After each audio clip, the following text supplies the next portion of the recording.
ஒரு வார்த்தை, ஆசீர்வாதமான வார்த்தையை குறித்து இன்றைக்கு உங்கள் மத்தியில் சொல்ல பரிசுத்த ஆவியார் நமக்கு உதவி செய்வாராக. எபிரேயருக்கு எழுதின நிருபம் 6ஆம் அதிகாரம் 14ஆம் வசனத்தை வாசிக்க கேட்போம். எபிரேயருக்கு எழுதின நிச்சயமாகவே நான் உங்களை ஆசீர்வதிக்கவே ஆசீர்வதித்து உன்னை பெருகவே பெருக பண்ணுவேன் என்றார். போதும். எல்லாரும் கண்களை மூடுவோம். பேசுகிற பரிசுத்த ஆவியானவரை நோக்கி நாம் ஜெபிப்போம். நானும் உங்களைப் போல சாதாரண மனிதன்தான். ஆவியானவர் தான் காலை நேரத்திலே நம்மோடு கூட பேசும்படியாய் நம்ம எல்லாரும் ஒப்பு கொடுத்து நம்மை நாம் தாழ்த்தி, ஆவியானவரே என்னோடு பேசும் என்று சொல்லி எல்லாரும் ஜெபிக்கலாம். எல்லாரும் ஜெபிக்கலாம். மகா இரக்கமும் கிருபையும் பரிசுத்தமும் உள்ள எங்கள் நல்ல பிதாவே, இயேசுவின் நாமத்திலே இந்த அருமையான காலை ஆராதனைக்காய் நன்றி செலுத்துகிறோம் அப்பா. இந்த வருஷத்தை துவங்கி இந்த 11 மாதங்களை முடிக்கத்தக்கதாக ஒரு தகப்பன் தன் பிள்ளையை தோளிலே சுமப்பதை போல இதுவரைக்கும் நீர் எங்களை சுமந்து கொண்டு வந்த தயவுக்காய் நன்றி செலுத்துகிறோம். வருஷத்தின் கடைசி மாதத்தின் முதல் நாளிலே உம்முடைய சமூகத்திலே வந்து ராஜா உம்மை ஆராதிக்கவும் சாட்சியின் மூலமாகவும் உம்மை நாமத்தை மகிமைப்படுத்த கொடுத்த அந்த நல்ல ஆராதனைக்காய் நன்றி செலுத்துகிறோம் ஆண்டவரே. விசேஷமாக என்னுடைய திருப்பந்தியிலே பங்கு பெறுவதற்கு நீர் எங்கள் ஒவ்வொருவரையும் தகுதிப்படுத்தி அழைத்து கொண்டு வந்த தயவுக்காய் நன்றி செலுத்துகிறோம். இப்பொழுதும் ஆவியானவர் எங்களோடு பேசுவீராக. சபைக்கு வந்திருக்கிறவர்கள் என்ன தேவை என்பதை கர்த்தர் அறிந்திருக்கிறீங்க. நீங்க பேசுங்க, உமது நாமம் மகிமைப்படட்டும். இயேசுவின் நாமத்தில் ஜெபிக்கிறோம் எங்கள் ஜீவனுள்ள எங்கள் நல்ல பிதாவே. சபையர் சத்தமா சொல்லுவோம் ஆமேன், ஆமேன். மறுபடியும் வாசிங்க. நிச்சயமாகவே நான் உன்னை ஆசீர்வதிக்கவே ஆசீர்வதித்து உன்னை பெருகவே பெருக பண்ணுவேன் என்றார். இந்த வசனம் எல்லாருக்கும் மனப்பாடமான வசனம், அப்படிதானே? ஆண்டவர் ஆசீர்வதிப்பேன்னு சொன்னாலே ஆசீர்வதிப்பார். ஆனா அதுல ஒரு வார்த்தை, நிச்சயமாகவே நான் உன்னை ஆசீர்வதிக்கவே ஆசீர்வதித்து அத்தோட விட மாட்டேன், என்ன செய்வேன்? பெருகவே பெருக பண்ணுவேன். எத்தனை பேர் விசுவாசிக்கிறீங்க? ஆண்டவர் இந்த மாதத்தின் முதல் நாளிலே உங்களை எல்லாரையும் பார்த்து சொல்லுகிறார், ஷோலி, அதான் அங்க வார்த்தை ஆழம். நிச்சயமாகவே நான் உன்னை ஆசீர்வதிக்கவே ஆசீர்வதித்து உன்னை பெருகவே பெருக பண்ணுவேன். இந்த வாக்கு தத்தம் யாருக்கு கொடுத்தார் தெரியுமா? ஆபிரகாமுக்கு கொடுத்த வார்த்தை. ஏதோ இது ஆபிரகாமுக்கு தான் என்று நான் நினைக்காதபடி, ஆபிரகாமின் விசுவாசத்தின் சந்ததியிலே வந்திருக்கிற நாம் எல்லாருக்கும் இந்த வார்த்தை நமக்கு என்ன செய்யறது? பொருந்தக்கூட வார்த்தையாகவே இருக்கிறது. நிச்சயமாகவே, surely I will bless you. நிச்சயமாகவே ஆண்டவர் மனமே என்னையும் உங்களையும் என்ன செய்ய வேண்டும்? ஆசீர்வதிக்க வேண்டும். இருக்கிற நிலையிலிருந்து நாளுக்கு நாள் என்ன செய்ய வேண்டும்? பெருக வேண்டும். இந்த சபை இங்க ஆரம்பிச்சு எத்தனை நாள் ஆகுது? எப்போ ஆரம்பிச்சது? 11. இந்த மாசம் முடிஞ்சிச்சா? அதுக்குள்ள எத்தனை ஆசீர்வாதங்கள், எத்தனை பெருகும்படியாய் கர்த்தர் நமக்கு செய்திருக்காரா இல்லையா? சபைக்கு செய்திருக்காருனா நமக்கும் செய்திருக்காரா இல்லையா? செய்திருக்கார். நம்முடைய தேவனுடைய மனமே நம்ம என்ன செய்ய வேண்டும்? ஆசீர்வதிக்க வேண்டும் என்பதுதான்.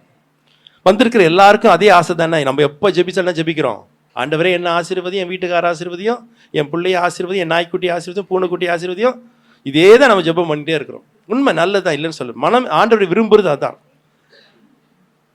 ஏன்னா நீங்க எல்லாம் ஒரு செட்டில்மெண்ட் ஆயிட்டீங்களா இல்லையா? நான் பேசட்டுமா வேணாமா?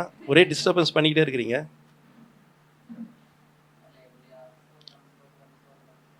நிச்சயமாகவே நான் உன்னை ஆசீர்வதிக்கவே ஆசீர்வதித்து பெருகவே பெருக பண்ணுவேன். வேதத்திலே அன்கண்டிஷனல் பிளெஸ்ஸிங் சொல்லி ஒன்று கூட கிடையாது. எல்லா ஆசீர்வாதத்துக்கும் ஆண்டவர் என்ன வைத்திருக்கார் தெரியுமா? ஒரு கண்டிஷன் வச்சிருக்கார், ஒரு நிபந்தனை வச்சிருக்கார். அதை நாம் சரியாக கடைபிடிப்போம் என்று சொன்னால், வேதத்திலே யார் யாரையெல்லாம் எப்படி எப்படிலாம் ஆசீர்வதித்தாரோ அதே போல என்னையும் உங்களையும் ஆசீர்வதிக்க அவர் வல்லவராக இருக்கிறார். இன்றைக்கு நீங்கள் வாழ்க்கையிலே ஆசீர்வாதம், ஒரு காலத்திலே நான் எப்படி இருந்தேன்? ஆசீர்வாதமா இருந்தேன், ஆனா இன்னைக்கு அப்படி இல்லை அப்படின்னு நினைச்சிருந்தாலும் சரி, இன்று முதல் நிச்சயமாகவே கர்த்தர் உங்களை என்ன செய்வாரு? ஆசீர்வதிப்பார். யோபுவின் வாழ்க்கையிலே செல்வ சீமானா இருந்தான். அவன் காலை எதுல கழுவுனா? என்னங்க முழிக்கிறீங்க? நெய்யில காலை கழுவுனானா. பாத்துங்க, என்ன நம்மளுக்கு சாப்பாடுக்கு நெய் இல்லை, அவன் காலையே நெய்யில கழுவுனானா அப்ப என்ன செல்வ சீமானா இருந்திருப்பாங்க? யோசித்து பாருங்கள். எத்தனை ஆடு, எத்தனை ஒட்டகம், எத்தனை ஏர்மாடுகள், எத்தனை கழுதைகள். செல்வ சீமான் ஆல் ஆஃப் த சடன் ஒரே நாளிலே எல்லாவற்றையும் இழந்தான். ஐயா, ஆடு போனா ஆடு வாங்கிடலாம், மாடு போனா மாடு வாங்கிடலாம். அவனுக்கு சரீரத்தில் இருந்த சுகம் கூட என்ன ஆயிடுச்சு? போயிட்டு வீட்டில் ராஜா மாதிரி வாழ்ந்தவன் ரோட்ல உட்காந்து ஓட்டை எடுத்து சுரண்டி கொண்டிருக்கிறான். ஒரே நாள் எல்லாத்தையும் இழந்தான். ஆனால் வேதம் சொல்லுகிறது, யோபுவின் புஸ்தகம் 42 அதிகாரம் 10 முன் நிலைமையை பார்க்கிலும் இரட்டத்தனையாய் தேவன் அவனை என்ன செய்தாராம்? ஆசீர்வதித்தார். ஒரு ஆசீர்வாதத்தில் இருந்தான், ஜீரோக்கு வந்தான். அந்த ஜீரோல இருந்து எத்தனை மடங்கு ஆரம்பிச்சார் ஆண்டவர்? 2 மடங்கு ஆசீர்வதித்தார். யோபுவை ஆசீர்வதித்த கர்த்தர் என்னையும் உங்களையும் ஆசீர்வதிக்க மாட்டாரா? சொல்லுங்க. யோபு ஏன் ஆசீர்வதித்தார் இரட்டத்தினையா?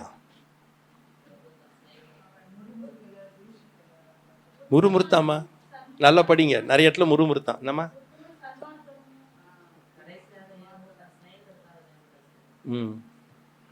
நல்லதுதான், சோத்திரம். ஆனால் நான் சொல்றேன், சில காரியங்கள் கவனிப்போம். 42 அதிகாரத்தில் தான் அவனை எத்தனை மடங்கு ஆசீர்வதிப்புன்னு கர்த்தர் சொன்னாரு?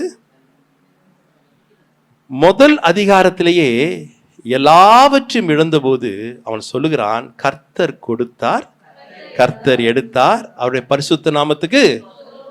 அப்ப ஆண்டவர் பேசியிருக்கலாம்ல? பேசினாரா? என் மீட்பர் உயிரோடு கூட இருக்கிறார், கடைசி நாளிலே காண்பேன், அந்நிய கண்கள் அல்ல. என்ன ரெவல்யூஷன் தெரியுமா இது? இயேசு அப்ப பிறந்தாரா? இயேசு பிறக்கிறதுக்கு எத்தனையோ ஆயிரத்துக்கு முன்பதாகவே இயேசு ஒருத்தர் பிறப்பார், அவர் மரிப்பார், மறுபடியும் உயிரோடு கூட எழுந்திருப்பார் என்ற இப்பேற்பட்ட தரிசனத்தை சொன்னா ஆண்டவர் பேசினாரா? இல்ல. ரெட்டிப்பாய் ஆசீர்வதிப்பேன்னு சொன்னாரா? இல்ல. என்னை கொன்று போட்டாலும் அவர் மேலதான் நம்பிக்கையா இருப்பேன். என்ன வார்த்தை, என்ன வார்த்தை! நம்ம எத்தனை நேரத்தில் ஒரு சின்ன ஒரு பிரச்சனை வந்தாலே முறுமுறுக்க ஆரம்பிக்கிறோம். ஆண்டவரே, உனக்கு கண்ணு இருக்கா, மூக்கு இருக்கா, வாய் இருக்கா? ஏன் என்ன மாத்திரம் இப்படி பாடா படுத்துற? எதிர் வீட்டில் அந்த அம்மா எருமாடு மாதிரி அது ஒண்ணுமே வர மாட்டேங்குது, நம்ம புலம்ப ஆரம்பிச்சிடுறோம். அவன் சொல்றான், கொன்று போட்டாலும் சரி, யார் தான் நம்புவோம் தெரியுமா? உன்னைதான் நம்பு. ஆண்டவர் பேசினாரா? என்னை சோதித்த பின்பு பொன்னாக விளங்குவேன். நீ என்னதான் சோதனை கொடு, நான் பிற்பாடு நான் என்ன விளங்கு தெரியுமா? பொன்னாக விளங்குவேன். இப்படி அநேக காரியங்களை அவன் பேசினத போது ஒரு வார்த்தை ஆண்டவர் பேசல. ஆனா இந்த 42 அதிகாரத்துல இப்படிப்பட்ட காரியங்கள் அவன் ஒன்றுமே பேசல. ஆனா அவனை பார்த்து ஆண்டவர் சொல்லுகிறார், எத்தனை பங்கு ஆசீர்வதித்தாரு? ஏன் ஏன் ஏன்? அதாவது 1 அதிகாரம் 1 வசனம் 8 வசனம் 2 அதிகாரம் 2 வசனம் வாசி பார்த்தீங்கன்னா, சாத்தான் கிட்டே ஆண்டவர் சாட்சி கொடுத்தார், உத்தமனும் சன்மார்க்கனும் தேவனுக்கு பயந்தவனும் பொல்லாப்புக்கு விலகணும் இவனை போல பூமியில. அப்ப எத்தனை கோடி ஜனத்தொகை நமக்கு தெரியாது. ஆனா அத்தனை கோடி ஜனத்தொகையில எத்தனை பேர் இல்ல? ஒருத்தம் கூட இல்லைங்க. ஆனா அப்படிப்பட்டவன், அவன் செஞ்ச ஒரு காரியம் அவன் வாழ்க்கையில இரட்டிப்பான ஆசீர்வாதத்தை கொண்டு வந்தது. நாம் அந்த ஒரு காரியத்தை அனுதினமும் நம்முடைய வாழ்க்கையில சரியாய் செய்தால் என்னையும் உங்களையும் இன்று முதல் நிச்சயமாகவே இரட்டிப்பாய் தேவன் ஆசீர்வதிப்பார். 5 வசனத்தையும் 6 வசனத்தையும் வாசிங்கள். 42 அதிகாரத்துல யோபு சொல்றான், ஆண்டவரே, இந்த நாள் வரைக்கும் என் காதுகளினால் உம்மை குறித்து கேள்விப்பட்டேன், இப்பொழுது கண்கள் உம்மை காண்கிறது, ஆகையால் நான் என்னை அருவருத்து தூளிலும் சாம்பலிலும் இருந்து மனஸ்தாபப்படுகிறேன். இங்கிலீஷ் பைபிள் யாராவது வச்சிருக்கீங்களா? வச்சிருக்காடா இங்கிலீஷ் பைபிள்? செல்லுலாம் வேணாம், அதெல்லாம் வேணாம். இங்கிலீஷில் படிச்சு வச்சு பாருங்க. என்னப்பா? Repent in dust and Ashes. Repent. யார் ரிப்பன்ட் பண்ற? மனம் திரும்புறா. என்ன வார்த்தைங்க அந்த வார்த்தை! உத்தமன், சன்மார்க்கன், தேவனுக்கு பயந்தவன் இப்ப மனம் திரும்பின உடனே அவனை பார்த்து ஆண்டவர் சொல்லுகிறார், எத்தனை மடங்கு ஆசீர்வதித்தார் தெரியுமா? ரெட்டிப்பா ஆசீர்வதித்தார். நம்முடைய வாழ்க்கையிலே கடைசி மூச்சு இருக்கிற வரைக்கும் அவ்வப்போது நம்முடைய வாழ்க்கையில ஏற்படக்கூடிய எல்லா தவறுகளையும், குற்றங்களுக்கும், குறைகளுக்கும் நம்ம மனம் திரும்பி வாழ்வோம் என்று சொன்னால் என்னையும் உங்களையும் தேவன் ரெட்டிப்பாய் ஆசீர்வதிப்பார். நம்ம மனம் திரும்புதல் எப்படி தெரியுமா? இப்போ ஹோல்சேல் ஆயிடுச்சு, மொத்தமா சேர்த்து வச்சிருவாங்க. கடைசியா ஒரு நாள் ஆண்டவரே எல்லாவற்றையும் மன்னின்னு சொல்றது இல்லை. பார்த்து மனம் திரும்புதல் எதை என்ன இப்போ பாரு. இப்போ சிஸ்டர் சொன்னாங்க, புறப்படும் போது என்ன வந்துச்சு? ஓ சண்டை. யார் மணி இல்லாத மூட்டி விட்டுருங்க போல் இருக்க. நல்லா இருக்கிறாங்கம்மா அவங்க. எதுவும் பண்ணிக்கிட்டு நல்லா இருக்கிற குடும்பத்தில் குண்டு குண்டு வச்சிடாதீங்க. கோபம் வந்துச்சு, வந்துதான் வரலையா? ஆனால் அவங்க உடனே என்ன பண்ணிட்டாங்க? தப்பு மனஸ்தாபப்பட்டு இதை தான் ஆண்டவர் விரும்புகிறார். நம்முடைய வாழ்க்கையில் எல்லாருக்கும் ஒரு சின்ன ஷார்ட் கம்மிங் எப்பயா வந்துக்கிட்டு தான் இருக்கும். அதெல்லாம் சேர்த்து வச்சுட்டு எல்லா பாவத்தையும் மன்னியும் சொல்லிட்டு போறது இல்லைங்க. அவ்வப்போது அங்கங்கவே நம் மனம் திரும்ப ஆரம்பித்தால் யோபுவே ரெட்டிப்பாய் ஆசீர்வதித்த கர்த்தர் என்னையும் உங்களையும் ஆசீர்வதிக்க வல்லவராக இருக்கிறார். மனம் திரும்புதல் என்றுக்கோ ஒரு நாள் நடக்கிற சம்பவம் அல்ல. மரண பரியந்தம் என் வாழ்க்கையிலே நான் அனுதினமும் என்ன செய்ய வேண்டும்? மனம் திரும்பிக் கொண்டே இருக்க வேண்டும். அதை கர்த்தர் விரும்புகிறார். அப்படி நம் மனம் திரும்பி மனஸ்தாபப்பட்டு மனம் திரும்பி ரெக்கன்சிலேஷன் ஆகி ஒப்புரவாகி வாழ வாழ அனுதினமும் என்னையும் உங்களையும் ஆண்டவர் ரெட்டிப்பாய் ஆசீர்வதிப்பார். எத்தனை விசுவாசிக்கிறீங்க? தயவு செய்து வரும். கணவன் மனைவிகள் என்ன வரும்? சண்டையிலே இருக்கிறீங்க. இந்த ஊர்ல எல்லாம் சண்டை போட்டு இருப்பீங்களா? ஏதோ ஒரு மனஸ்தாபம் தாங்கள் வரும். as early as possible நம்ம என்ன செஞ்சிடணும்? ரெக்கன்சில் ஆயிட்டா அந்த குடும்பம் ஆசீர்வதிக்கப்படும். கோபப்பட்ட எவ்வளவு சீக்கிரத்தில் ஒப்புரவாகணும்? அஸ்தமிக்க. சரி, சூரியன் அஸ்தமிக்கும் போது ஆயிடுச்சு, என்ன பண்ணுவேன்? இம்மீடியட். ஏன் ஆக முடியல தெரியுமா? ஏன் நம்மளால இம்மீடியட்டா ஒரு ஒப்புரவாக முடியல? ஏன் தெரியுமா? நான் போய் என் பொண்டாட்டிகிட்ட மன்னிப்பு கேட்கறதா? EGO 3 எழுத்து ஈகோ, ரிலேஷன்ங்கிற 8 எழுத்தை ஸ்பாயில் பண்ணிடும். 3 தான். நான் யார் தெரியுமா? ஆம்பளை, மீசை வச்சிருக்கிறேன். கற்பாம்பூச்சி கூட மீசை இருக்கு தெரியுமா? இந்த வீராப்பு நம்மளுக்கு எதுக்கு? ஆம்பளை போய் கேட்கறதானோ இல்லைங்க. ஆம்பளையா இருந்தால் பொம்பளையா இருந்தாலும் தப்பு பண்ணிட்டோம்னா மனஸ்தாபப்பட்டு மனம் திரும்பி உடனே ஒப்புரவாகிட்டோனோ ஆண்டவர் பார்த்துக்கிட்டே இருக்காரு. அவனை ரெட்டிப்பாய் ஆசீர்வதிப்பார். 2வது ஒரு மனிதனை ஆசீர்வதிக்கிறார். ஆதியாகமத்தின் புஸ்தகம் 43ஆம் அதிகாரம் 34ஆம் வசனத்தை வாசிங்கள். ஆதியாகமத்தின் புஸ்தகம் 43ஆம் அதிகாரம் 34ஆம் வசனம். பென்யமீனுக்கு யோசேப்பு என்னத்தை வச்சான்? வாசிங்க. போஜனத்தை பங்கிட்டு அவனுக்கு அனுப்பினான். எல்லாருடைய பங்குகளை பார்க்கிலும் பங்கு 5 மடங்கு ஆசீர்வதித்தா. 2வது முதல்ல 2 மடங்கு, இப்ப எத்தனை மடங்கு?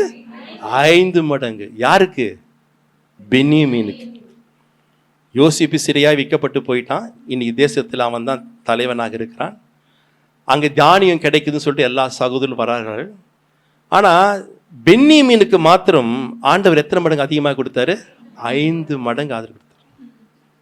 ஏன் 5 மடங்கு ஜாஸ்தியாக கொடுத்தாரு? ரொம்ப காணிக்க கொடுத்துட்டானோ? வாசிங்கள். உபாகமத்தின் புஸ்தகம் 32ஆம் அதிகாரம் 33ஆம் அதிகாரம் 12ஆம் வசனத்தை வாசிங்க. பென்யமீனை குறித்து. பென்யமீனை யாருக்கு பிரியமானவன்? கர்த்தருக்கு பிரியமானவன் ஆஹா, என்ன ஆசீர்வாதம்! இவன் யார் கூட யார் தங்குறா? கர்த்தரோடு கூட பென்னியமன் எப்படி தங்கி இருப்பானா? சுகமாய் தங்கி இருப்பான். என்னாலும் அவனை காப்பாற்றி. அல்லேலூயா! என்ன வார்த்தைங்க, என்ன வார்த்தைங்க, என்ன வார்த்தைங்க! அவரோடு கூட அவன் தங்கி இருக்கிறான். அவன் எல்லைகளுக்குள்ள என்றைக்கு யார் தங்கி இருப்பாரா? ஏன்? ஏன்? கர்த்தருக்கு பிரியமானவன். நம்மள யாருக்கு பிரியமா இருக்கணும்? கர்த்தருக்கு பிரியமா இருந்தா நிச்சயமா அவன் பொண்டாட்டிக்கு பிரியமா இருப்பான், பொண்டாட்டிக்கு மனைவி பிரியமா இருப்பான். கர்த்தருக்கு பிரியமா இல்லைன்னா நீ யாருக்கு எப்படி இருக்க முடியாது? சாமுவேலை குறித்து என்ன வேதம் சொல்லுது? அவன் மனுஷர்களுக்கும் கர்த்தருக்கும் பிரியமா இருந்தான். நாம் யாருக்கு பிரியமா நடக்கணும்? மனுஷருக்கு. ஊழியக்காரனு கூட பவுல் என்ன தெரியுமா சொல்றான்? இன்னும் நான் மனுஷனை பிரியப்படுத்தத்தக்கதாய் ஊழியம் செய்தால் நான் கர்த்தருடைய ஊழியக்காரனே அல்ல. நான் ஊழியம் செய்தாலும், நான் வாழ்ந்தாலும், நடந்தாலும், எதை செய்தாலும் அதில் யாருக்கு பிரியம் உண்டாகணும்? கர்த்தருக்கு பிரியம் உண்டாகணும். அந்த பிரியம் இருந்தனால்தான் மற்ற எல்லா சகோதரரையும் விட பென்னியமீனுக்கு 5 மடங்கு ஆண்டவர் அதிகமாய் கொடுத்தார். நீங்க வேதத்தை வாசிக்கும் பொழுது இயேசு கிறிஸ்து 33 ஆண்டு காலம் இந்த பூமியிலே உயிரோடு கூட இருந்தார். 30 ஆண்டு காலம் வரைக்கும் ஆண்டவர் பிதாவாகிய தேவன் இயேசு கிறிஸ்துவை குறித்தோ இயேசுகிட்டே ஒரு வார்த்தை பேசல. தெரியுமா? 30 இயர்ஸ் வரைக்கும் ஆண்டவராக பிதாவுக்கும் இயேசுக்கு என்ன இல்லை? ஒன்னும் சொல்ல. ஆண்டவர் 30வது வயதிலே அவர் தண்ணீரிலே முழுகி ஞான ஸ்நானம் எடுத்து வெளியே வரும்பொழுதுதான் பிதாவாகிய தேவன் பேசுகிறார். என்ன பேசினா தெரியுமா? இவன் என்னுடைய நேசகுமாரன், இவரிலே பிரியமாயிருக்கிறேன். என்ன டெஸ்டிமென்ட்! நம்மளை பார்த்து அது ஒரு வார்த்தை ஆண்டவர் சொல்லிட்டார் வச்சிங்களேன், நம்மளை போல ஆசீர்வதி இந்த உலகத்தில் யாருமே கிடையாது. என் நேசகுமார், இவரில் நான் பிரியமாயிருக்கு. ஏன் அது வரைக்கும் பேச ஆண்டவர் அன்னைக்கு ஏன் பேசினாரு? ஏன் அப்ப பேசினாரு? அவரை குறித்து சொல்லுது வேதம், இயேசு கிறிஸ்து பாவமே செய்யாதவர், பாவமே இல்லாதவர், பாவமே அறியாதவர். உங்களில் யாராவது என்னிடத்திலே பாவம் உண்டு என்று உங்களால் சொல்ல முடியுமோ என்று சேலஞ்சா கேட்டவர். புறமதஸ்தனாகிய பிலாத்து சொல்லுகிறான், நான் இவரிடத்திலே ஒரு அநியாயத்தையும் என்ன சாட்சிங்க காட்டி கொடுத்த யூதாஸ் கூட ஐயோ குற்றமற்ற ரத்தத்தை காட்டி கொடுத்தேன்னு சாட்சி சொல்லிட்டு செத்தானையா. இவர் ஏன் ஞானஸ்தானம் எடுக்கணும்? நம்மளே எடுக்க மாட்டேன்றோம்.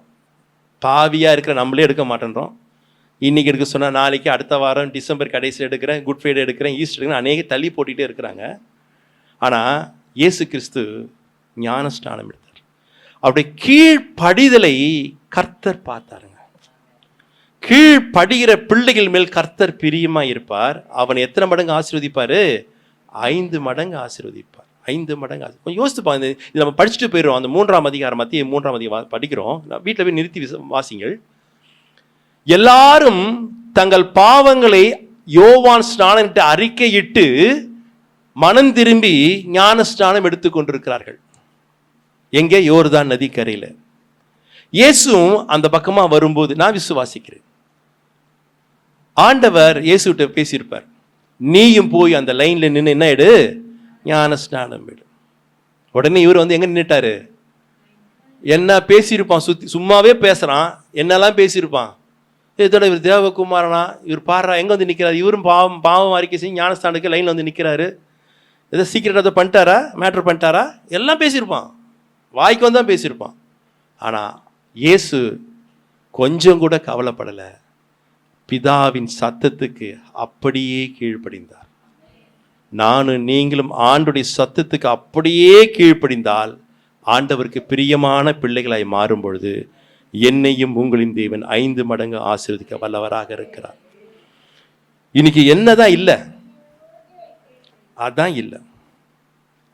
அங்கதான் எல்லா ஆசீர்வாதத்துக்கு தடை. நாம் யாருக்கு நல்ல தவணிங்க, வீட்டிலே எப்பவுமே குடும்பத்தில் ஒழுங்கா இருந்தால் சபை ஒழுங்கா இருக்கும். வீட்டில் கணவன் மனைவி பிள்ளைகள் பெற்றாருக்கு கீழ்ப்படிவது, மனைவிக்கு கணவனுக்கு மனைவி கீழ்ப்படிதல், இந்த அனுபவம் வீட்டில் இருந்தால் தான் அது எங்கே வெளிப்படும் தெரியுமா? சபையில் வெளிப்படும். வீட்டில் எதுக்கு எடுத்தாலும் எகிரி எகிரி பேசினா அதே பழக்கம் எங்கே வரும்? சபைக்கும் வரும். இன்னைக்கு கீழ்ப்படிதல் இல்லை, ஆனால் நமக்கு என்ன ஆசீர்வதிக்க என்ன வாஞ்சிக்கிறோம்? ஆசீர்வாதத்தை வாஞ்சிக்கிறோம். கீழ்ப்படிதல் இல்லாமல் ஒரு ஒரு சின்ன புள்ளி கூட தேவன் நம்ம என்ன செய்ய முடியாது? ஆசீர்வதிக்க முடியாது. எதுவாக இருந்தாலும் சரி, ஞானஸ்தான கீழ்ப்படிதல் மாத்திரமில்லை, ஆவியானவர் நம்மோடு எப்படியும் பேசலாம். சபையில் ஊழியக்கார மூலமாய் பேசலாம், இல்லை நீங்களே பைபிள் வாசிக்கும் போது உங்களோட பேசலாம், இல்லை சொப்பனத்தின் மூலமாய் பேசலாம், தரிசனத்தை எப்படின்னா பேசுவார்.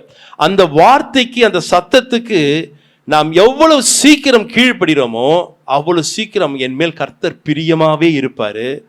என்னை நாளுக்கு நாள் 2 மடங்கல்ல 5 மடங்கு தேவன் ஆசீர்வதிப்பார்.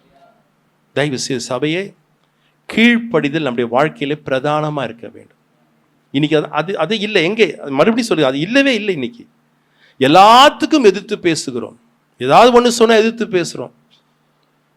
அதுவும் இந்த காலத்து வாலிப பிள்ளைங்க பார்த்தீங்கன்னா சுத்தமா யாருக்கு கீழ்ப்படிது இல்லை. நீ என்ன சொல்றது, நான் என்ன கேட்கறது, எனக்கு தான் எல்லாம் தெரியும். அப்போ அப்பா அம்மாவுக்கு ஒன்றுமே தெரியாது, முட்டாள். இந்த மாதிரி கீழ்ப்படியாமல் எதிர்த்து பேசுறதுனால தான் இன்னும் ஆசீர்வாதத்தின் பூரணத்தை நாம் இன்னும் என்ன செய்ய முடியவில்லை? அனுபவிக்க முடியவில்லை. 5 மடங்கு ஆசீர்வாதம் வேணும்னு சொன்னா, நானும் நீங்களும் எந்த அளவுக்கு கீழ்ப்படுகிறோமோ அந்த அளவுக்கு தேவன் என் மேல் பிரியமா இருப்பார். பென்யமீனை 5 மடங்கு ஆசீர்வதித்து போல என்னையும் கர்த்தர் 5 மடங்கு ஆசீர்வதிப்பார். அல்லேலூயா. மூன்றாவதாய் தானியேலின் புஸ்தகம் 1 அதிகாரம் 20 வசனத்தை வாசிங்கள். தானியேல் 1:20. ஞானத்துக்கும் புத்திக்கும் அடுத்த எந்த விஷயத்திலும் ராஜா அவர்களை கேட்டு விசாரித்தானோ அதிலே ராஜ்யம் எங்கும் உள்ள சகல சாஸ்திரிகளிலும் ஜோசியரிலும் 10 மடங்கு சமர்த்தராய். ஹல்லேலூயா. 2 மடங்கு ஆசீர்வாதம், 5 போச்சு. இப்ப எத்தனை மடங்கு? 10 மடங்கு. அந்த தேசத்திலேயே, ராஜ்யத்திலேயே தானியேல் எத்தனை மடங்கு? ஞானத்துல 10 மடங்கு சிறப்பா இருக்கிறான். சே, ராஜா எதை செஞ்சாலும் யாரை கேட்கிறாரு தெரியுமா? தானியேலை கேட்பார். ஒரு காலத்துல யாரை கேட்டாரு? ஜோசியரையும் கல்தேயரையும் சாஸ்திரிலையும் கேட்டவன் இப்ப யாரை கேட்கிறான் தெரியுமா? தானியேலை கேட்கிறார். ஏன் தானியேலை கேட்கிறார்? அவனுக்கு மொத்தம் எத்தனை மடங்கு? 10 மடங்கு. எல்லாரையும் விட அந்த ராஜ்யத்திலேயே. ஏன்? அவன் வாழ்க்கையை குறித்து தியானிக்கலாம், 1000 தியானிக்கலாம். நான் ஒரே ஒரு காரியத்தை நான் சுருக்கமாய் சொல்ல விரும்புகிறேன். அதே தானியேலின் புஸ்தகம் 2 அதிகாரம் 11 வசனத்தை வாசிங்கள். ராஜா கேட்கிற காரியம் மிகவும் அருமையானது, மாம்சமா இருக்கிறவர்களோட கூட வாசம் பண்ணாத தேவர்களே ஒழிய ராஜ சமூகத்திலே அதை அறிவிக்கத்தக்க ஒருவனும் இல்லை. போதும். அந்த ஆவி யாரு வாசம் பண்ண மாட்டாரா? மாம்சமான யாவரோடும் வாசம் பண்ணாத ஆவியானவர் ஒருவர் தான் ராஜா கேட்கிற காரியத்துக்கு என்ன செய்ய முடியும்? விளக்கம் சொல்ல முடியும். இப்ப யார் சொன்ன அந்த விளக்கத்தை? தானியேல் சொன்னான். எத்தனை மடங்கு அவனுக்கு ஞானம்? ஏன் அந்த 10 மடங்கு ஞானம் தெரியுமா? அவனுக்குள்ள அவன் மாம்சத்துல வாழல, அவன் எதுல வாழ்ந்தான் தெரியுமா? ஆவியிலே வாழ்ந்தான். மாம்சத்திலே வாசம் பண்ணாத மாம்சமும். அடுத்த வாரம் உங்களுக்கு என்ன பைபிள் ஸ்டடி?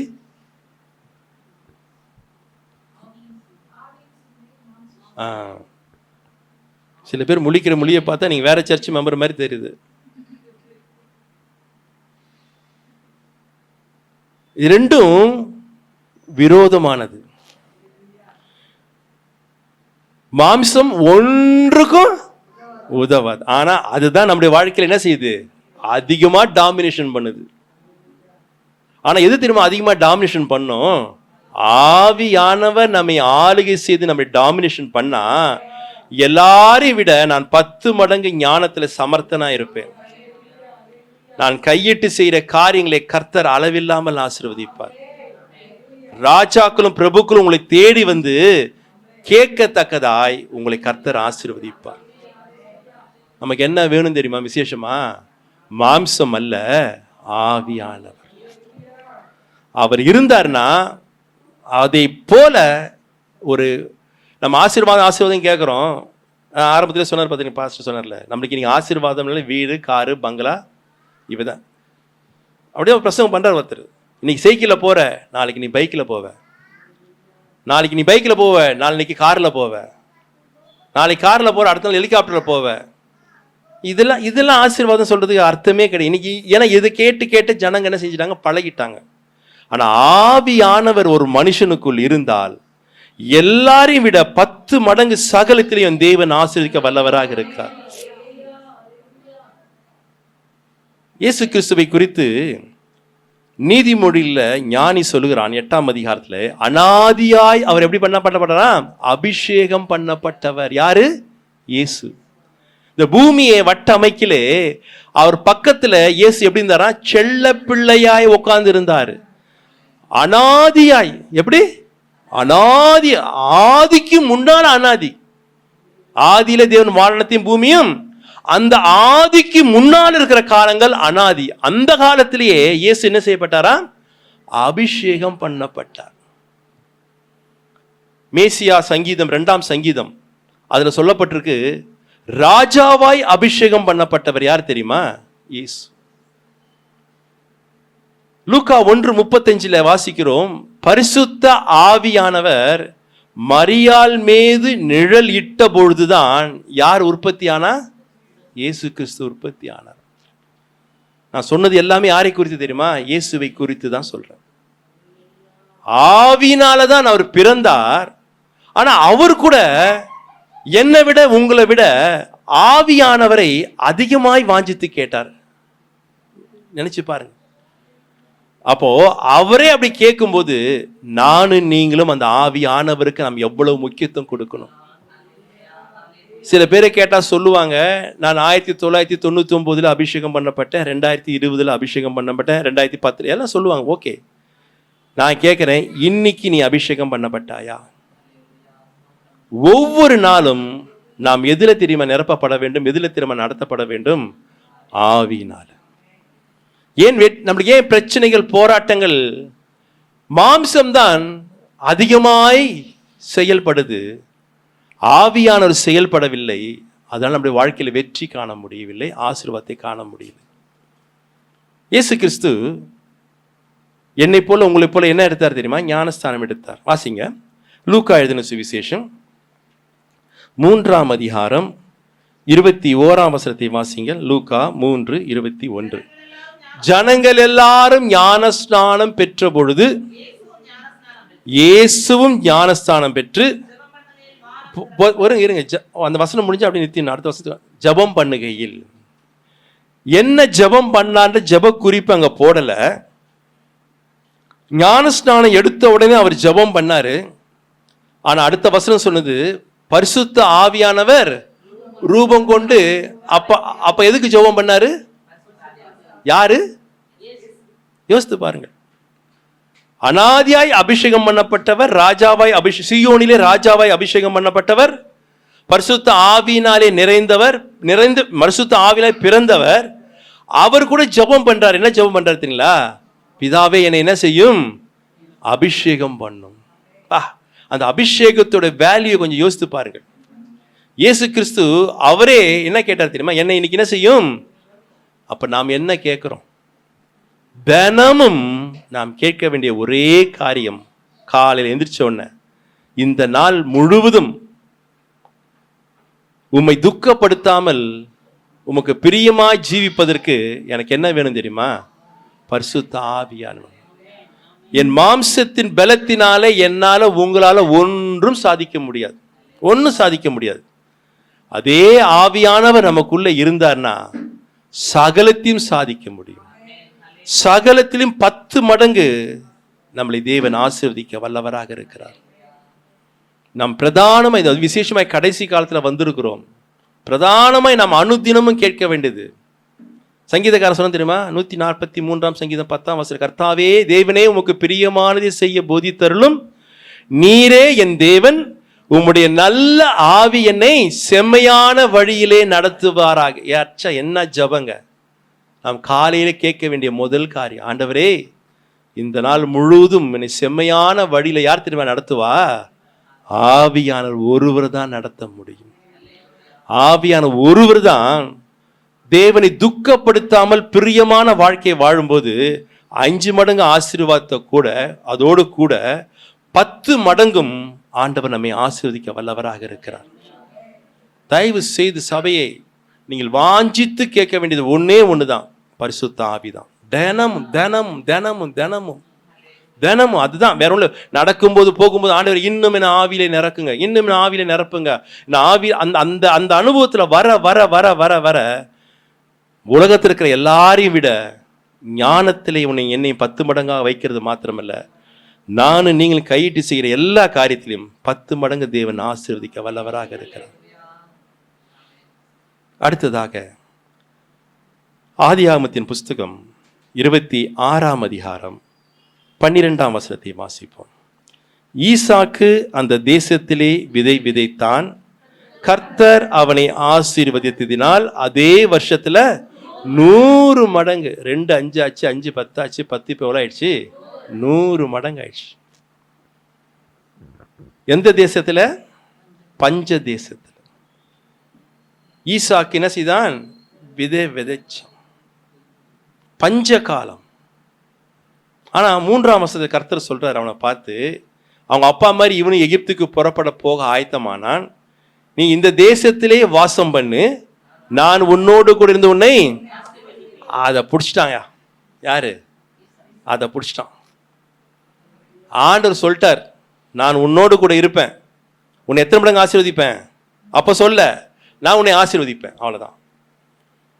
பஞ்ச காலம், தண்ணி இல்லை, மழை இல்லை, குளத்துல குட்டையில தண்ணி இல்லை, பூமி எல்லாம் வெடிஞ்சு இருக்கும்.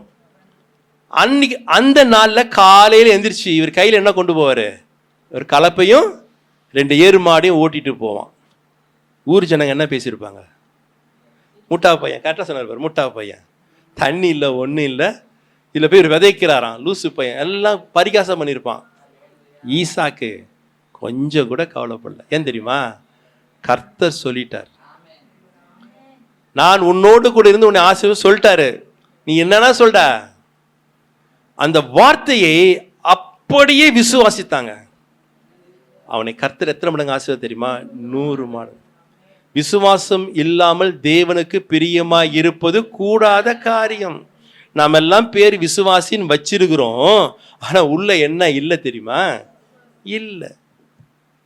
அதான் பெரிய டிராபேக். அதான் விசுவாசின் பேர் இருக்குது, ஆனா உள்ள என்ன இல்லை? ஒரு சின்ன பிரச்சனை வந்த உடனே நாம் உடனே துவண்டு விடுகிறோம். ஆண்டவர் நம்மோடு எத்தனை வார்த்தை பேசியிருந்தாலும், எத்தனை வாக்கு தத்துவம் கொடுத்திருந்தாலும் அதை நாம் என்ன செய்வதில்லை? விசுவாசிப்பது இல்லை. விசுவாசத்தினால்தான் நீதிமான் பிழைக்க முடியும். அது இல்லாமல் கிறிஸ்துவ ஜீவியம் வாழ்றது என்பது டோட்டல் வேஸ்ட்.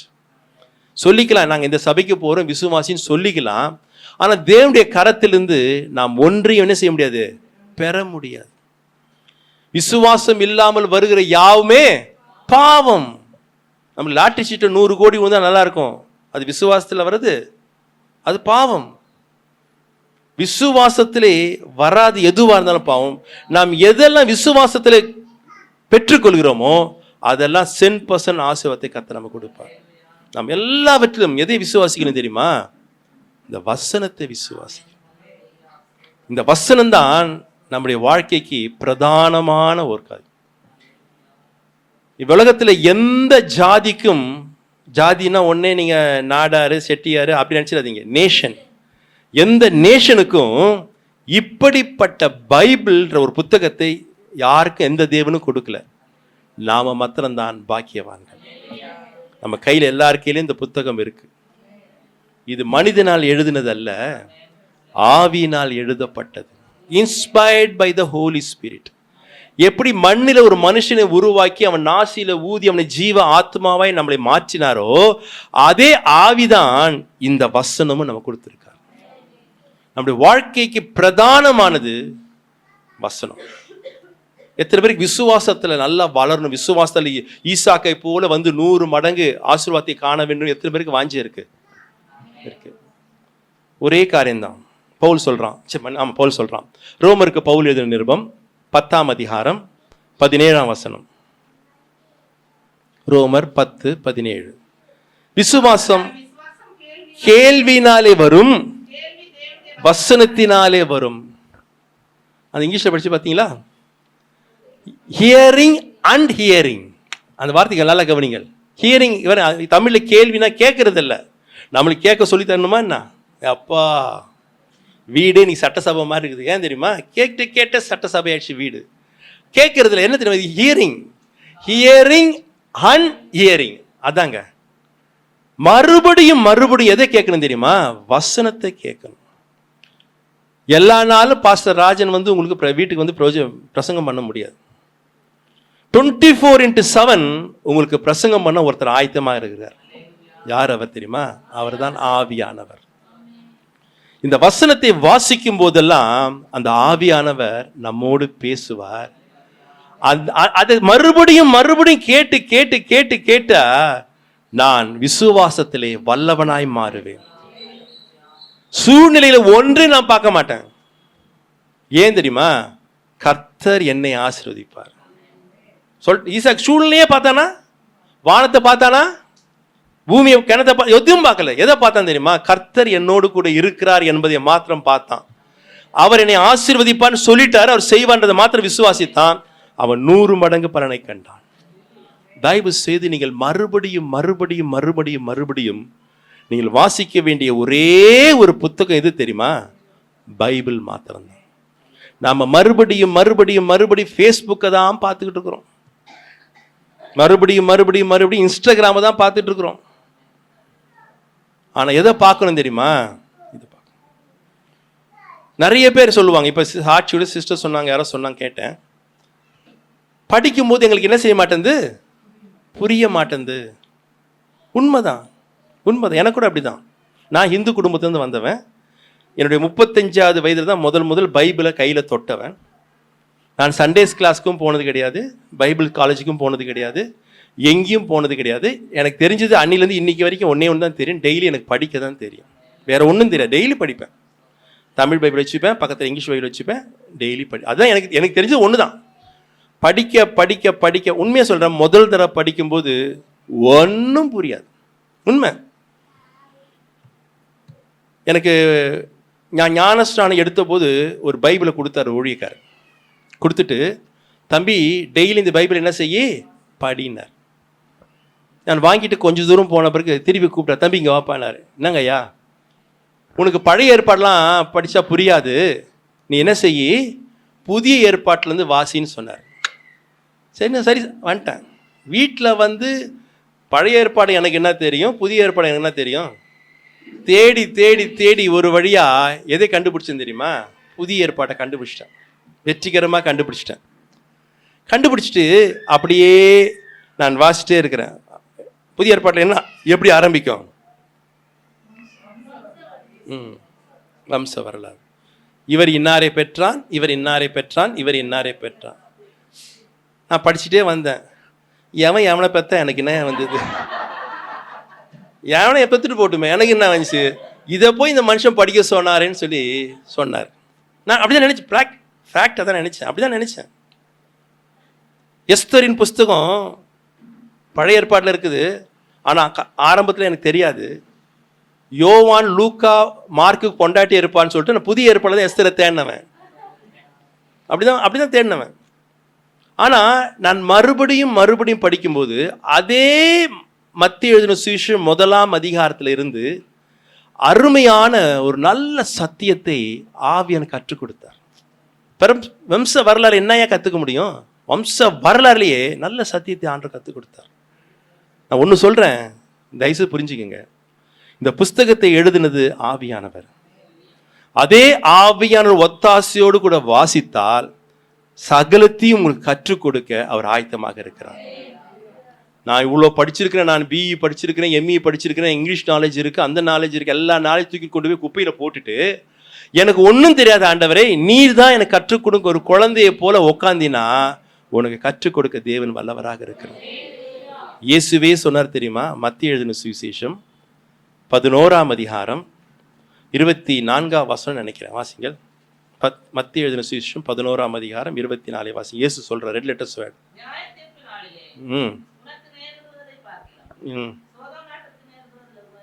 இல்ல இல்ல, அது ஒரு நிமிஷம். மத்திய எழுதின சுவிசேஷம் 25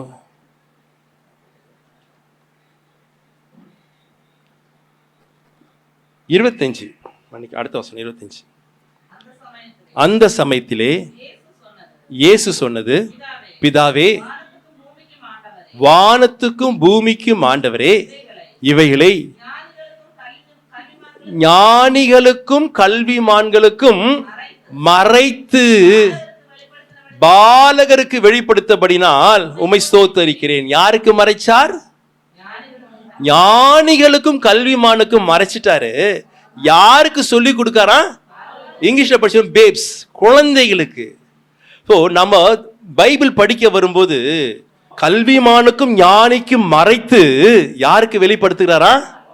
நானும் நீங்களும் தேவ சமூகம் ஒரு சின்ன குழந்தைய போல, ஒன்றும் தெரியாத ஒரு குழந்தைய போல உட்கார்ந்து ஒரு அதிகாரம் வாசித்தாலும் அந்த வசனத்தோடு கூட கர்த்தர் நம்மோடு பேசுவார். அதில் மறைந்திருக்கிற மறைபொருள்களை அவர் வெளிப்படுத்தி காட்டுவார். அது காட்ட காட்ட எனக்கு என்ன வரும் தெரியுமா? விசுவாசம் உறுதியாய் வரும்.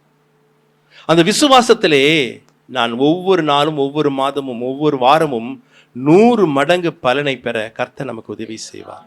அல்லேலூயா. இப்போ அடுத்த வசனம் வாசிப்போம். உபாகமத்தின் புஸ்தகம் 1ஆம் அதிகாரம் 11ஆம் வசனத்தை வாசிப்போம். உபாகமம் 1:11. நீங்கள் எப்பொழுது இருப்பதை பார்க்கிலும் 1000 மடங்கு அதிகமாக உங்கள் பிதாக்களின் தேவனை கர்த்தர் சொன்னபடி உங்களை எத்தனை மடங்கு ஆயிடுச்சு? இப்போ 1000 மடங்கு. உன் பிதாக்களின் தேவனாய் கர்த்தர் சொல்லியபடியே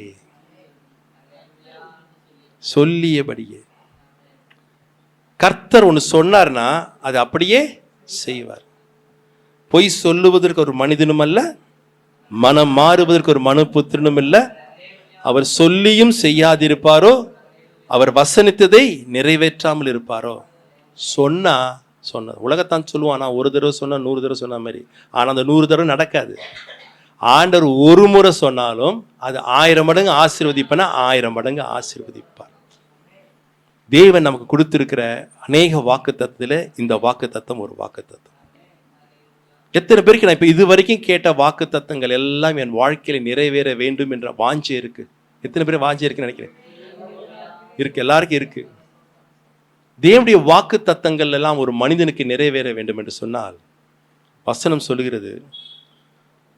வாசிக்கலாம். 2 கொரிந்தியர் புஸ்தகம் 1ஆம் அதிகாரம் 20ஆம் வசனத்தை வாசிங்கள். 2 கொரிந்தியர் புஸ்தகம் 1ஆம் அதிகாரம் 20ஆம் வசனம். தேவனுடைய வாக்கு தத்தங்கள் எல்லாம் தேவனுடைய வாக்கு தத்தங்கள் எல்லாம் இயேசு கிறிஸ்துவுக்கு உள் ஆம் என்றும் போது. எங்க இருக்கு? இப்ப நம்ம இயேசு கிறிஸ்துவுக்குள் இருக்கிறோமா, இயேசு கிறிஸ்துவுக்கு வெளியே இருக்கிறோமா? நாம் கிறிஸ்துவுக்குள் இருந்தால் இந்த பைபிள் இருக்கிற எல்லா வாக்கு தத்தங்களும் ஆம் என்றும் ஆமேன் என்றும் அப்படியே நிறைவேற்றுவார். என சொன்னவர் ஒரு மனிதன் அல்ல, அவர் சர்வ வல்லமை படைத்த தேவன். நாம் எங்க இருக்கணும்? கிறிஸ்துவுக்குள் இருக்கணும். இருக்கிறோமா?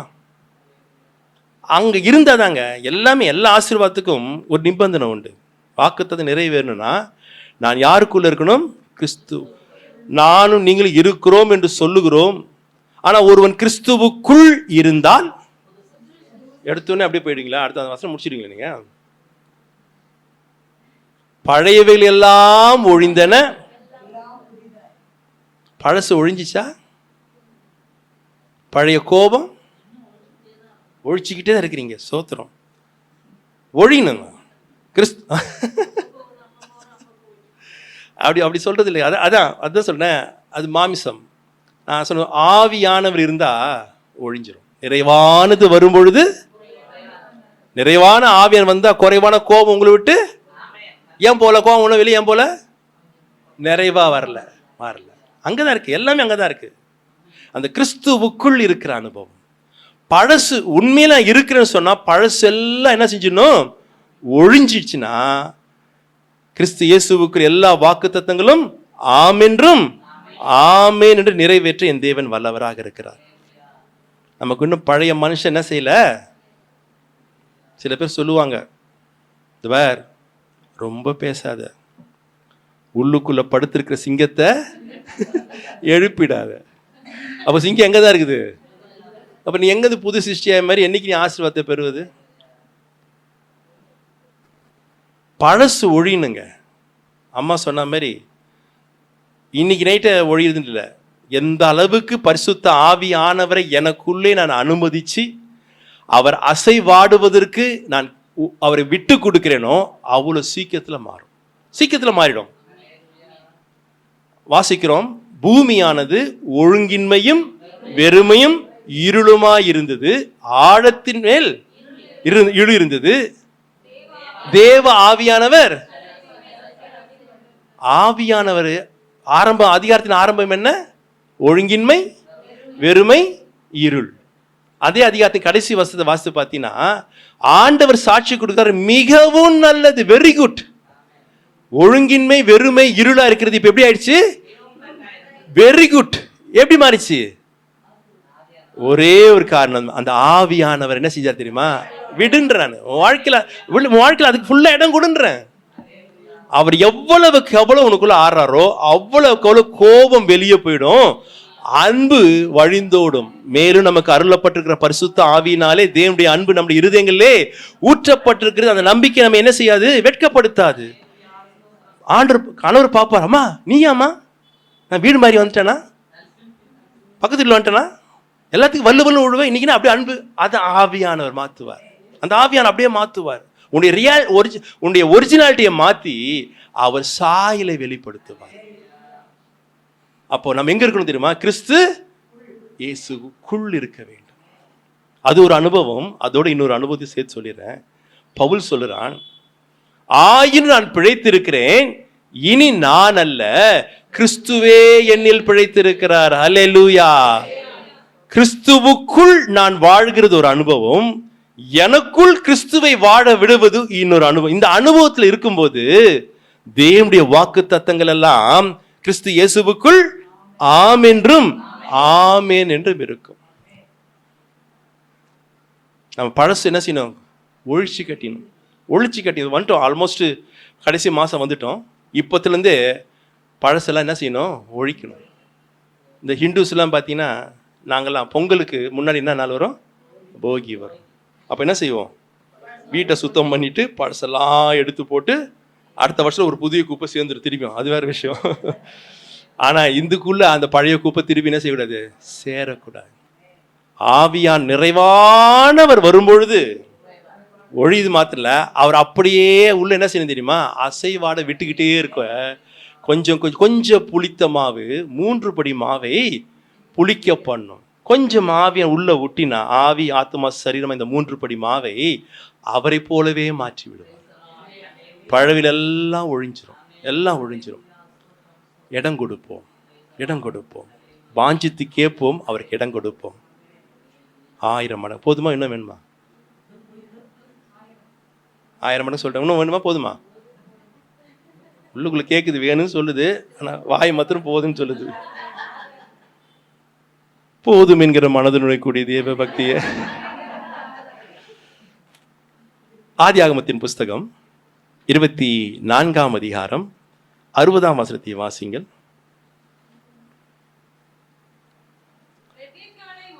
ரெபேக்காளை வாழ்த்தி, எங்கள் சகோதரியே, அப்படி போடு.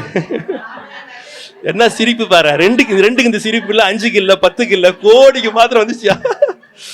இப்ப எல்லாருமே கோடியில தான் பிறந்தாங்க தெரியுமா? 300 கோடி, 500 கோடி, 1000 கோடி. கூப்பிட்டு கேளு, சைபர் எத்தனை கேளுங்க, சைபர் எத்தனை தெரியாது. ஆனா பேசுறது வாய் திறந்த கோடி கோடியா பேசுவாங்க. இப்ப கோடா கோடி எத்தனை சைபர் இல்லமா? புரியல.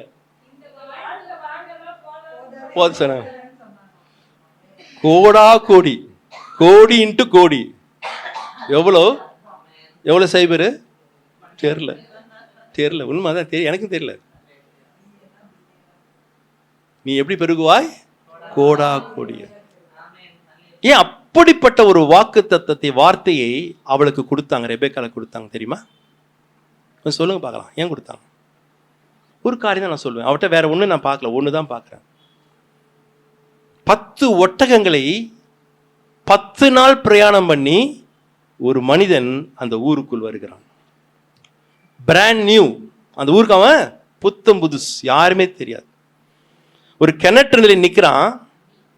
தாகத்துக்கு தண்ணி தா என்று கேட்டால் அவள் என்ன சொல்லணுமா? நீயும் குடி, உன் ஒட்டகமும் குடிப்பேன் சொல்லுகிறவள் தான் என் எஜமானுக்கு ஏற்ற மகள் என்று சொல்லி அவன் சொல்லி முடிப்பதற்குள்ள ரெபேக்காள் வந்தார். அவனுக்கு குடிக்க தண்ணி குடிக்கிறது பெரிய விஷயம் இல்லைங்க. எத்தனை குடம் கொடுத்தா போதும் அவனுக்கு? ஒரு குடம், 1 லிட்டர் பாட்டில் கொடுத்தாலே போதும். 10 நாள் பிரயாணம் பண்ண ஒட்டகம் எவ்வளவு தண்ணி குடிக்கும் சொல்லு பாருங்க. ஒரு ஒட்டகம் எவ்வளவு தண்ணி திரும்ப குடிக்கும்? மேலே போய் பாருங்க, ஒரு பிளாக் கலர் சின்டெக்ஸ் இருக்குல்ல, அவ்வளவு தண்ணி ஒரு ஒட்டகம் குடிக்கும். ரெபேக்கா லிடியா மாதிரி மோட்டர் சுவிட்சை போட்டு விட்டு தண்ணி வர வைக்கல. ஆஃப் பண்ணியா? மோட்டர் சுவிட்சை போட்டு தண்ணி வரலைங்க, மொண்டு ஊத்துறாங்களா? நல்லா படிங்கம்மா. துறவுக்குள் இறங்குறாங்க. அந்த கிணத்துல படிக்கட்டு வச்சு, அந்த காலத்து கிணத்துல என்ன இருக்கும்? படிக்கட்டு இருக்கும். ஒரு படிக்கட்டுல இறங்கி கீழே போய் குடத்துல தண்ணி கொண்டு வந்து மேல ஊத்துறா. 10 ஒட்டகத்துக்கு நீ எத்தனை வாத்தி இறங்கிருப்பா? வீட்டுல அம்மா உட்காந்து இருக்கும்போது, பாப்பா கொஞ்சம் குடிக்க டம்ளர் தண்ணி கொண்டு சொல்லி பாருங்க, போமா எஞ்சி குடிச்சுக்கோ, எஞ்சி போய் குடிச்சோ. மனைவிட்ட கேட்கணுமா புருஷங்காரன்? ஏன் உனக்கு கால் இல்லையா? நான் உனக்கு எடுத்து கொடுக்கணுமா? இங்கே பரவாயில்ல, இந்த ஊர் மக்கள் நல்ல மக்கள், விவேக் நகரில் இருக்கிற மக்கள் நல்ல மக்கள். எங்கள் ஊரில் சிட்டிலாம் வந்து வச்சிங்களேன், தண்ணி கேட்டது பாவமாக போயிடுங்க. நான் உனக்கு தண்ணி கொடுக்கணுமா? நீ எஞ்சி குடிக்க மாட்டேன், உனக்கு கால் இல்லையா? நான் உன்னோட ஜாஸ்தி சம்பாதிக்கிறேன். கேட்டது தண்ணி, கேட்டது 1 கிளாஸ் தண்ணி, உன்னோட ஜாஸ்தி சம்பாதிக்கிறேன். எப்படி தான் பேசிகிட்டே போவாங்க. அது எங்கே போய் முடியும்? டைவர்ஸில் போய் முடியும். தேவை என்ன? 1 கிளாஸ் தண்ணி தாங்க. நம்ம கண்ணால் கண்ட தாய் தகப்பனுக்கு அம்மா அப்பா கேட்டால் கூட எடுத்து கொடுக்க மாட்டோம், நீ எஞ்சி குடிச்சிக்கொன்றோம்.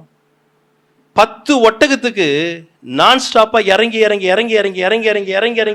ஊத்துறாலே.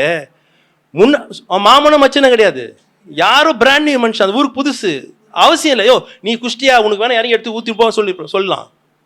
செஞ்சா பாத்தீங்களா? அந்நியரை உபசரிக்கிற ஒரு இன்னைக்கு கட்டின கணவனை உபசரிக்க மனைவி இல்லை, மனைவியை உபசரிக்க கணவன் இல்லை. கஷ்டப்பட்டு வளர்த்து பெரியாளாக்கின பிள்ளைகள் பெற்றாரை உபசரிப்பது கவனிப்பதற்கு இல்லை. இவ யாரோ ஒருத்தி யாரோ ஒருவனுக்கும் 10 ஒட்டகத்துக்கும் இறங்கி ஊத்துறானா? என்ன விளையாட்டான காரியமாங்க? விளையாட்டான காரியமா? தயவு செய்து நீங்க தெரியாதவங்களை நீ உபசரிச்சீங்கன்னா பைபிள் சொல்லுது, அவங்க யார் தெரியுமா? அவர்கள் தேவ தூதர்கள். தேவ தூதனை உபசரிச்சுட்டா உனக்கு கர்த்தர் ஆசீர்வதிக்காம விட்டுருவாராங்க? ஆசீர்வாதம் விட்டுருவார் நினைக்கிறீங்களா? கோடா கோடியா ஆசீர்வதிப்பார். சும்மா ஆசீர்வாதம், கோடா கோடியா ஆசீர்வதிப்பார். தயவுசெய்து இந்த உபசரிப்பை மறுபடியும் சொல்ல, சபை நல்லா இருக்குது, சபை நல்லா வளரணும்னு சொன்னா, சபையில நல்ல ஒரு ஆசீர்வாதம்னா குடும்பத்துல சகலத்தையும் நாம் ஆரம்பிக்க வேண்டும்.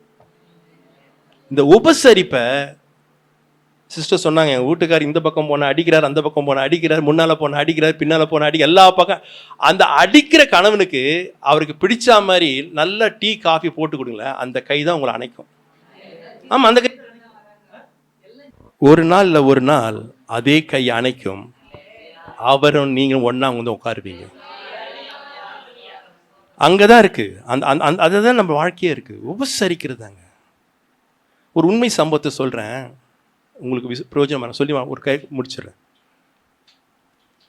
ஊட்டியில் மகா குளிர் தெரியுமில்ல உங்களுக்கு? அங்கெல்லாம் கன்வென்ஷன் வச்சாங்கன்னா 4 மணிக்கு வச்சு 6:30 7க்கெல்லாம் முடிச்சிருவாங்க. ஏன்னா அதுக்கப்புறம் யாரும் உட்கார முடியாது, நிற்க முடியாது, குளிரும். ரகசியமாய் ஒரு சிஸ்டர் ஆண்டவரை ஏற்றுக்கொண்டார்கள். புருஷன்காரனுக்கு இயேசுவை ஏற்றுக்கொண்டது கொஞ்சமும் பிடிக்கவே பிடிக்காது. சர்ச்சுக்கு போகக்கூடாது என்று அடிப்பார். ஒரு நாள் அவங்க சபையில் அனௌன்ஸ் பண்ண, இனி சாயங்காலம் ஒரு விசேஷத்தை கூட்டம், எல்லாரும் வாங்கன்னு சொன்னபோது இந்த அம்மாவுக்கு அது போகணும் ஆசை. சரி 7 மணிக்கு 6:30 முடிஞ்சிடல, இவர் வரத்துக்கு எப்படி 7 ஆகும், நம்ம 6:30 வந்துடலாம் சொல்லிட்டு இந்த அம்மா அந்த கூட்டத்துக்கு போனாங்க. கூட்டத்தில் நல்லா ஆராதிச்சுட்டு நல்ல சத்தியத்தை கேட்டு வீட்டுக்கு வந்தா அவங்க வீட்டுக்காரர் வந்துட்டார். உண்மை சம்பவம், கதை இல்லை, கற்பனை இல்லை, உண்மை சம்பவம். வந்துட்டார். வந்துட்டு என்ன செஞ்சிட்டார், உள்ளே போய் கதவை சாத்திட்டார். இந்த அம்மா தட்டுன்னு தட்டுது. அந்த மனுஷன் கதவே சாவடி வெளியேன்னு விட்டார். கதவே திறக்கவே இல்லைங்க. யோசித்து பாருங்க, ராத்திரி முழுவதும் வீட்டு வாசல்லையே அதே குளிரில் தான் அந்த அம்மா அப்படியே உட்காந்துருந்தாங்க. நினச்சி பாருங்க, அப்படியே உட்காந்தாங்க. காலையில் 7 மணிக்கு அந்த மனுஷன் எந்திரிச்சு கதவை திறந்தார். இப்போ அப்படி உங்கள் வீட்டுக்காரர் பண்ணியிருந்தானே நீங்கள் என்ன பண்ணியிருப்பீங்க?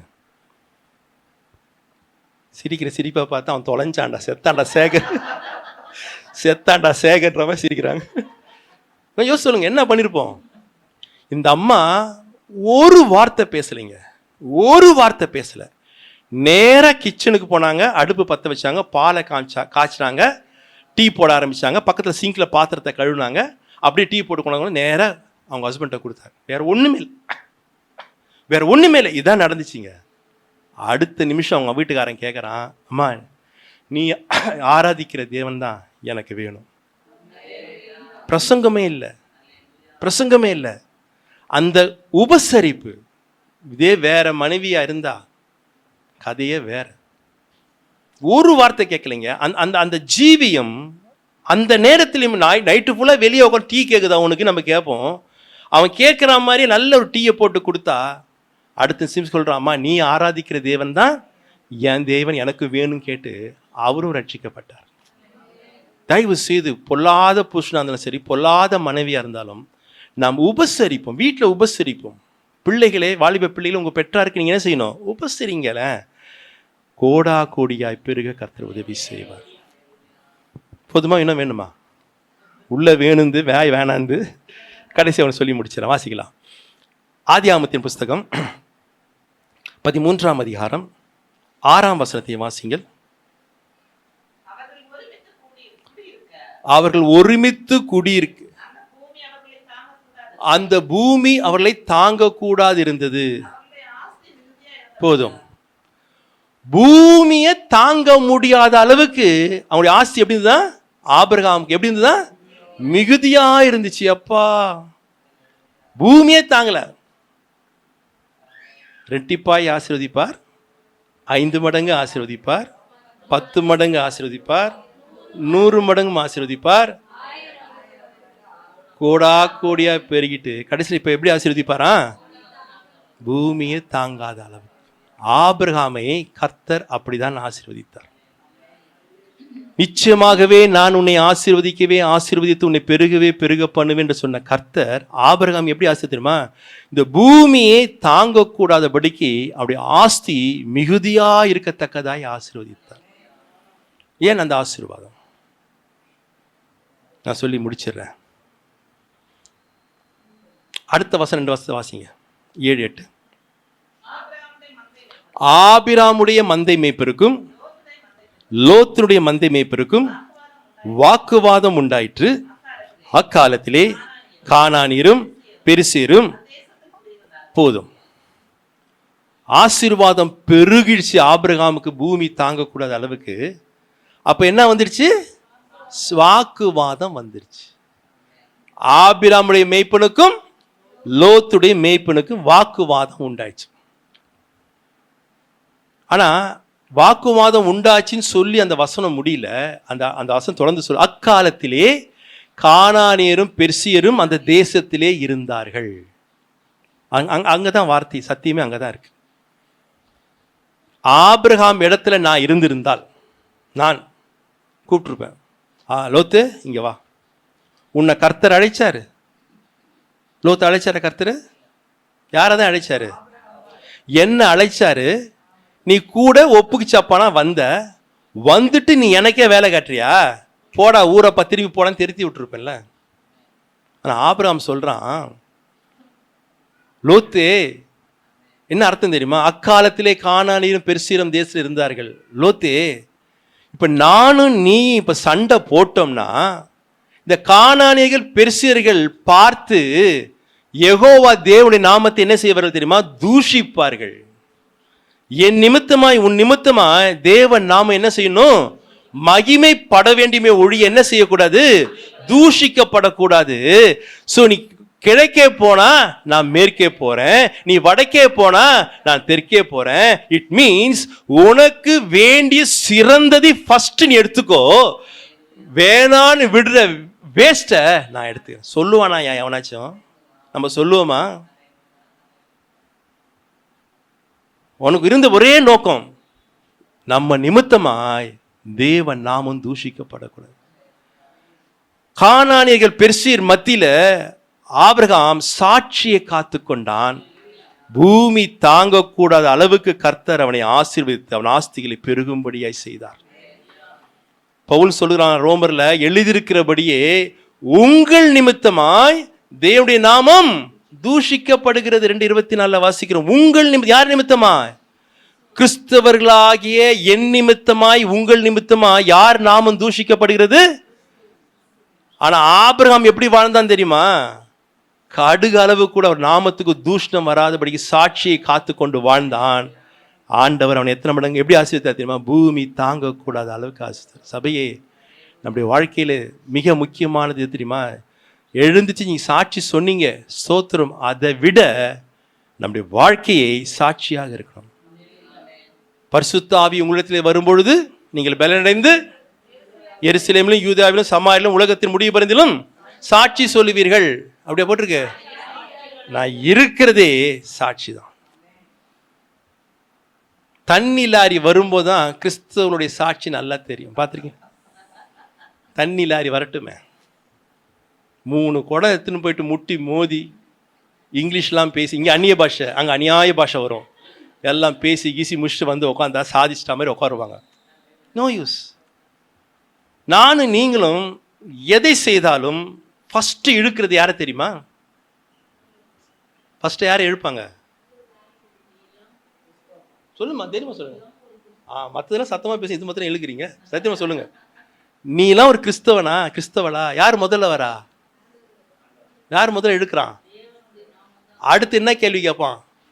நீ எந்த சர்ச்சுக்கு போற? அடுத்து என்ன கேட்பான்? உன் பாஸ்டர் இதான் உனக்கு சொல்லி கொடுத்தானா?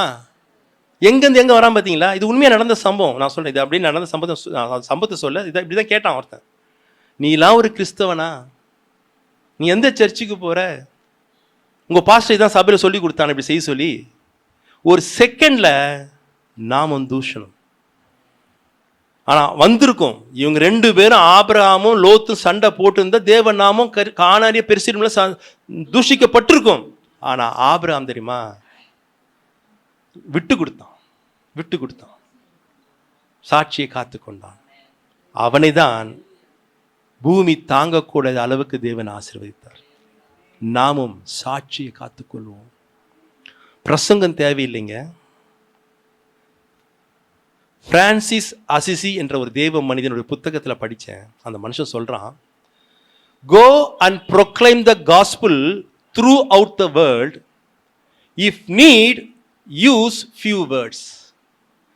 உலகமெங்கும் போய் சுவிசேஷத்தை பறைசாற்று, தேவைப்பட்டால் ஒரு சில வார்த்தைகளை பிரயோஜனப்படுத்து. அப்ப என்ன அர்த்தம்?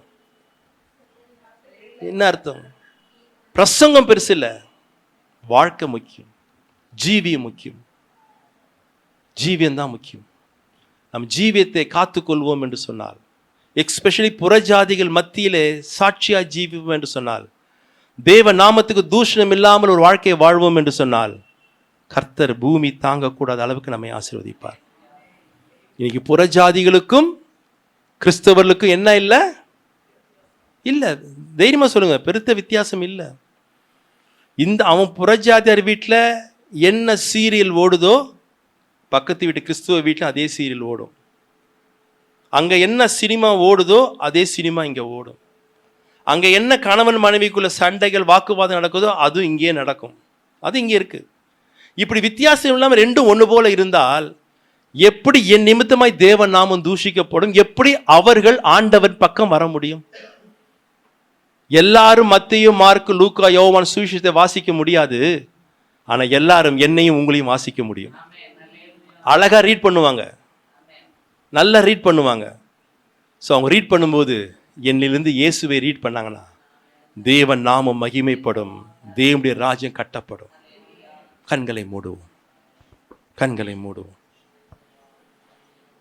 ஒரே ஒரு நிமிஷம் நம்ம நிதானிச்சு பார்ப்போம். எல்லாரும் கண்களை மூடி கேட்ட வசனத்துக்கு முன்பதாக நம்மை கொண்டு வந்து அப்படியே நிறுத்தி ஆசீர்வாதம் வேண்டும் என்று கேட்கிறோம். ஆசீர்வாதம் வேண்டும் என்று கேட்கிறோம். நம்முடைய வாழ்க்கை எப்படி இருக்கு? நம்முடைய ஜீவம் எப்படி இருக்கு? மனம் திரும்பி திரும்பி வாழ்கிறோமா? மனம் திரும்பாமலே வாழ்ந்து கொண்டிருக்கிறோமா? கீழ்ப்படிந்து வாழ்கிறோமா? கீழ்ப்படியாமல் வாழ்கிறோமா? பரிசுத்த ஆவியின் ஒத்தாசையோடு கூட வாழ்கிறோமா? மாம்சத்திலே வாழ்கிறோமா? விசுவாசத்திலே வாழ்கிறோமா? அவிசுவாசத்திலே வாழ்கிறோமா? கிறிஸ்து இயேசுவுக்குள் வாழ்கிறோமா? இயேசுவுக்கு வெளியே வாழ்கிறோமா? மற்றவர்களை உபசரித்து வாழ்கிறோமா? சுயநலமாய் வாழ்கிறோமா?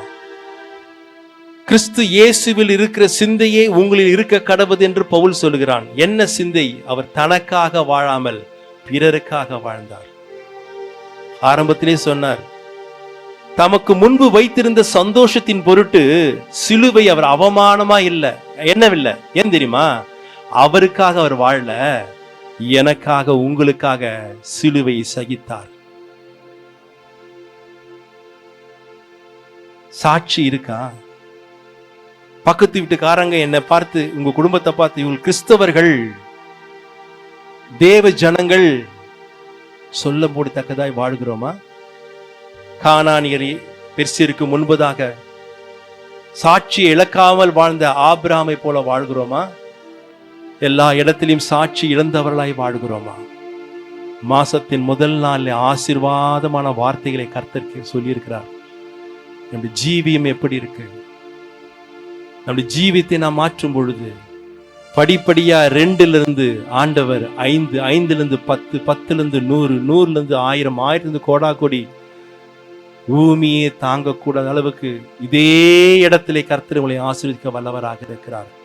எந்த இடத்துல நீங்கள் அவமானப்பட்டு தலை குனிஞ்சி ஆசீர்வாதமா இல்லாமல் இருந்தீங்களோ, அவங்க சத்துருவுக்கு முன்பதாக, பின்னால் அல்ல, ஓரத்தில் அல்ல, முன்பதாகவே உங்களை தேவன் ஆசீர்வதித்து உங்களை அபிஷேகம் பண்ணி, உங்கள் தலையில எண்ணெயினால் அபிஷேகம் பண்ணி, உங்கள் பாத்திரம் நிரம்பி வழிந்து ஓடும்படியாய் சத்துருவுக்கு முன்பதாகவே கர்த்தர் உங்களை ஆசீர்வதிப்பார், படிப்படியாய் ஆசீர்வதிப்பார். அப்படி ஜீவியத்தை மாற்றுவோமா? நம்முடைய வாழ்க்கையை கொஞ்சம் மாற்றிக்கொள்வோமா?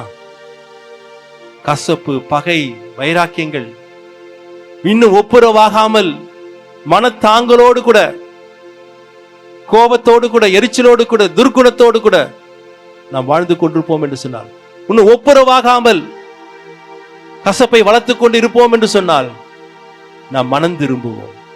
இன்னும் தேவனுக்கு பிரியமில்லாத காரியம் என்ன இருக்கு? உன் வாழ்க்கையில என்ன இருக்கு? உன் செல்போனுக்குள்ள என்ன இருக்கு? உன் வீட்டுக்குள்ள என்ன இருக்கு? அதையெல்லாம் சரி செய்து நீ மனம் திரும்பினால் உன்னை கர்த்தர் ஆசீர்வதிப்பார். இது வரைக்கும் பேசின வார்த்தைகளின் கீழ்ப்படி ஆரம்பித்தால் நீ தேவனுக்கு பிரியமானவனாய் பிரியமானவளாய் மாறும் பொழுது உன் ஆத்துமா செழித்திருக்கிறது மாத்திரமல்ல, 5 மடங்கு தேவன் உன்னையும் ஆசீர்வதிப்பார். ஆவியானவரே, என்னை இன்னும் அபிஷேகம் பண்ணுங்கப்பா. பரிசுத்த ஆவியானவரே, மாம்சத்தின்படி நான் வாழவே கூடாது, ஆவியிலே பிழைத்திருந்து, தானியேலை போல ஆவியிலே பிழைத்திருந்து 10 மடங்கு ஞானத்திலே சமர்த்தனாய் மாறும்படியாய் என்னை ஆவியானவர் முழுமையாய் நீர் ஆளுகை செய்வீராக. முழுமையாய் எனக்குள்ளே நீ அசைவாடுவீராக. என் வாழ்க்கையில எவ்வளவோ ஒழுங்கீனங்கள், எவ்வளவோ இருள்கள், வெறுமைகள். நான் இன்றைக்கு உமது ஆவியானவரை உள்ள அசைவாட விடுகிறேன். நீரே என்னை பார்த்து வெரி குட் என்று சொல்லத்தக்கதாக ஆவியானவரே எனக்குள்ள நீ கிரியை செய்வீராக. நான் என்னை விட்டு கொடுக்கிறேன்.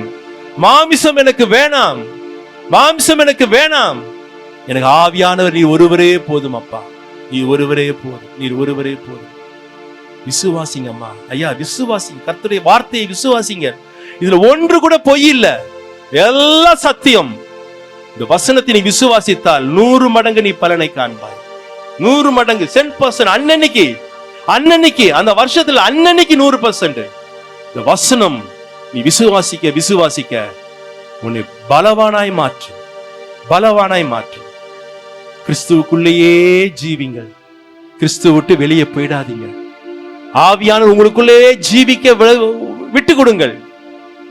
மீட்கப்படும் நாளுக்கென்று முத்திரையாய் பெற்றிருக்கிற இந்த பரிசுத்த ஆவியை துக்கப்படுத்தாதீங்க, துக்கப்படுத்தாதீங்க. கணவன் மனைவி, மனைவி கணவனுக்கு, பிள்ளைகள் பெற்றாருக்கு, விசுவாசிகள் சபைக்கு உபசரிங்கள். இன்னைக்கு அருமையா பாஸ்டர் உபசரிச்சாங்க 2 குடும்பம். கர்த்தர் உங்களை ஆசீர்வதிப்பார். குளிப்பதற்கு தண்ணி, சுடு தண்ணி, இடம், அயன் பாக்ஸ் எல்லாம் வசதி. கர்த்தர் அதை பார்க்கிறார். பாஸ்டர் மறந்துடுவாரு. தேவன் மறந்து போவதற்கு ஒரு அநீதி உள்ள தேவனே அல்ல. இந்த உபசரிப்பை பார்த்து கோடா கோடியாய் உன்னையும் பெருகும்படியாய் செய்வார். சாட்சியை காத்துக்கொள்ளுங்கள், தயவு செய்து சாட்சியை காத்துக்கொள்ளுங்கள். சாட்சி சொல்லுவதை விட சாட்சியாய் வாழுங்கள். நிச்சயமாகவே நான் உன்னை ஆசீர்வதிக்கவே ஆசீர்வதித்து 2லிருந்து 5, 5லிருந்து 10, 10லிருந்து 100, 100லிருந்து 1000, 1000 கோடி, கொடா கோடி, பூமி தாங்க கொடைகளுக்கு பெருக பெருக பண்ணுவார். தேவன் வார்த்தையிலே உண்மையுள்ள தேவன். ஹல்லேலூயா, ஹல்லேலூயா, ஹல்லேலூயா.